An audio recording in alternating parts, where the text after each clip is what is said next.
Euskarak, hizkuntza guztiek bezalaxe, nagusi izango den funtzio eta espazio batzuk behar ditu aurrera egin ahal izateko. Soziolinguistikako oinarrizko arau bat da hori.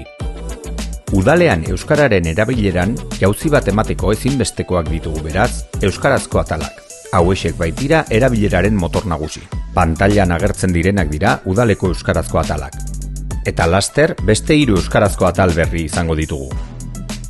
Euskarazko atalen helburua nagusiki euskaraz lan egitea da. Bilerak, barne dokumentuak, komunikazioak. Urratsez urrats lortzen den prozesu bat da. Baina arrakasta ez dago euskarazko atalen esku soilik. Elkarlanean dago gakoa. Beste atalok zer egin dezakegu? Euskarazko lan jarduna erraztu.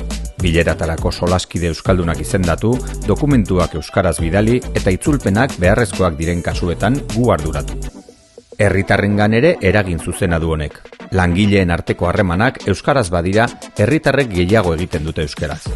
Euskarazko atalekin herritarren erabilera, udaleko datu orokorra baino 17 puntu altuagoa da. Donostian euskararen erabilera indartzeko, gakoa da euskaraz lan egin eta zerbitzu emango duen udal bat izatea. Eta horretarako, funtsezkoak dira euskarazko atalak.